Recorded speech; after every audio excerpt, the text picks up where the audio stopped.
ગુજરાતમાં ખેતરોની અંદર બીજ થાંભલા નાખવા મુદ્દે ખેડૂતો પોતાની માંગણી પર મક્કમ છે। સરકાર મૂંઝવણમાં છે। હજુ સુધી આ મુદ્દાનું કોઈ નિરાકરણ આવી શક્યું નથી। ખેડૂતો ઉપવાસ પર બેઠા છે। કૃષિ મંત્રી સુધી રજૂઆત કરી આવ્યા છે। ખેડૂતોની ધીરજ હવે ખૂટી છે।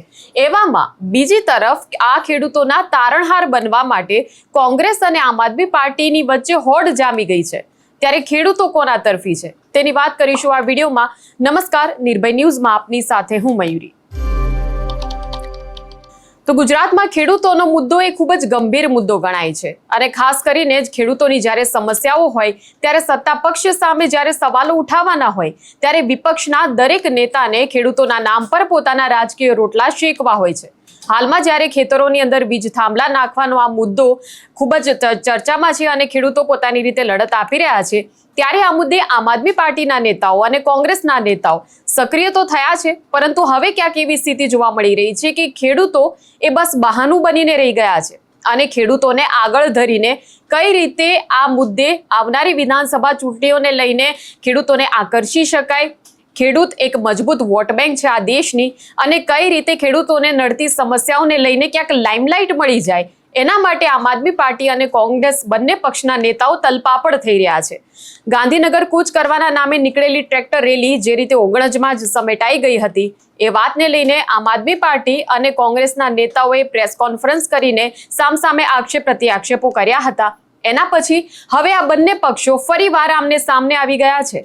એક તરફ આમ આદમી પાર્ટીએ જ્યાં 27 જૂનના રોજ સુરેન્દ્રનગરમાં કિસાન મહાપંચાયત યોજવાની જાહેરાત કરી હતી અને એના પછી તરત કોંગ્રેસે હવે જાણે આમ આદમી પાર્ટીને કોંગ્રેસ જવાબ આપી રહી હોય તેમ મહાપંચાયતથી એક દિવસ પહેલા એટલે 26 જૂને દ્વારકામાં પદયાત્રા કરવાની જાહેરાત કરી છે। આ અંગે બંને પક્ષના નેતાઓએ આજે પ્રેસ કોન્ફરન્સ પણ કરી હતી। એ પ્રેસ કોન્ફરન્સમાં આ નેતાઓએ શું કહ્યું તે જોઈએ। કે જે ખેડૂતના ખેતરમાંથી વીજ લાઈન પસાર થાય છે ત્યાં ખેડૂતનો દીકરો દીકરી કે ખેડૂતની માં કે બાપ કે ખેડૂતનો મજૂર ક્યારે ઉપરથી તાર પડે અને એ કંધોતર ગુમાવવાનો વારો આવે છે, ક્યારે ઉપરથી તણખો જરે અને આખે આખું ઘઉંનું ખેતર સાફ થઈ જાય છે। આ બાબતે રાજ્ય સરકારે સૌ પહેલા પોલિસી બનાવવી જોઈએ, જે સરકાર એ બાબતે વિચારતી જ નથી।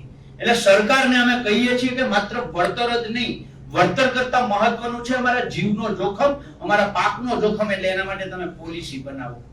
અને આ માંગો સાથે આવતી 26 તારીખે વ્રજવાણીથી ચાલુ કરી ભગવાન દ્વારકાધીશના ફરિયાદ કરવા જવી છે। હે દ્વારકાધીશ, અમે આ સરકારને કહીને થાક્યા છે।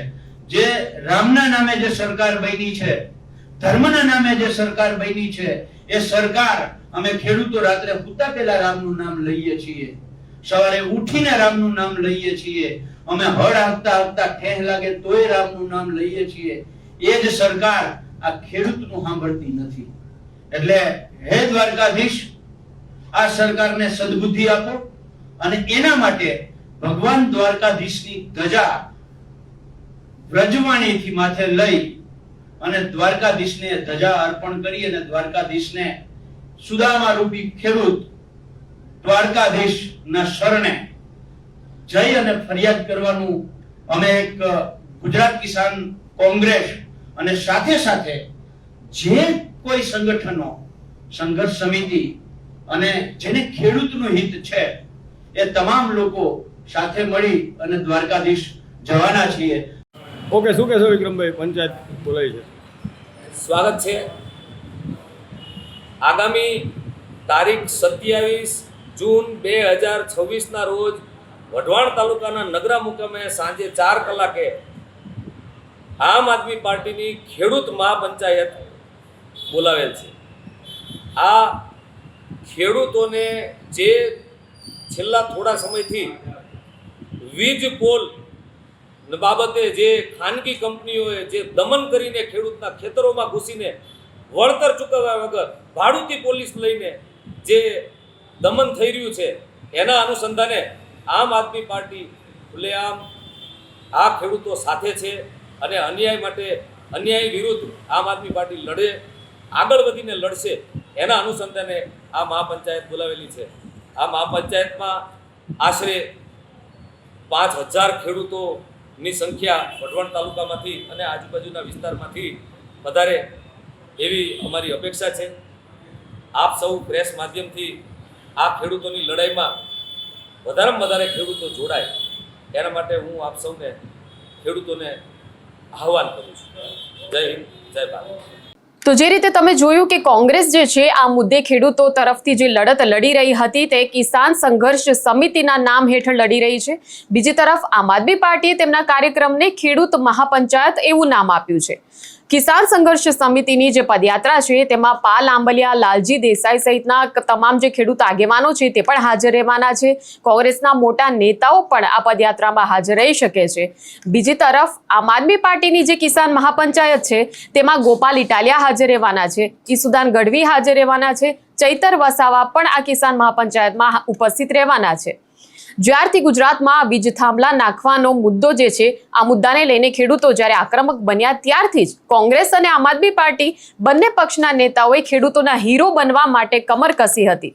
હળવદમાં તો પાલ આંબલિયા, લાલજી દેસાઈ, જિગ્નેશ મેવાણી સહિતના કોંગ્રેસના ખેડૂત આગેવાનોનું સન્માન પણ કરવામાં આવ્યું. હળવદના ખેડૂતોને વળતર મળ્યું છે તો તેનો જશ કોંગ્રેસને તો મળી રહ્યો છે, પરંતુ હવે આમ આદમી પાર્ટીએ જ્યારે સૌથી પહેલા જાહેરાત કરી હતી 27 જૂનની કિસાન મહાપંચાયતની, ત્યારે તેને લઈને કોંગ્રેસમાં ક્યાંક અસલામતીનું એક વાતાવરણ જોવા મળી રહ્યું છે. ક્યાંક આ ખેડૂત આંદોલનને લઈને આમ આદમી પાર્ટીના નેતાઓ ખેડૂતોમાં લોકપ્રિય ન બની જાય. આવનારી વિધાનસભા ચૂંટણી જે 2027માં આવવાની છે તેને લઈને આમ આદમી પાર્ટીને મોટો ફાયદો ન મળી જાય, તેને લઈને કોંગ્રેસ જે છે તે ઉતાવળે આજે પોતાની પદયાત્રાની જાહેરાત કરી દીધી હોય તેવું હવે લાગી રહ્યું છે. ત્યારે આ મુદ્દાને લઈને ગુજરાતના ખેડૂતો આખરે કોના તરફી રહેશે તે જ જોવાનું છે. આ મુદ્દે તમારું શું કહેવું છે તે પણ કમેન્ટ સેક્શનમાં અમને જણાવશો. અને આ પ્રકારના વિડીયો માટે આપ જોતા રહો નિર્ભય ન્યૂઝ. અમારી ચેનલને લાઇક, શેર અને સબસ્ક્રાઇબ કરવાનું ભૂલશો નહીં. નમસ્કાર.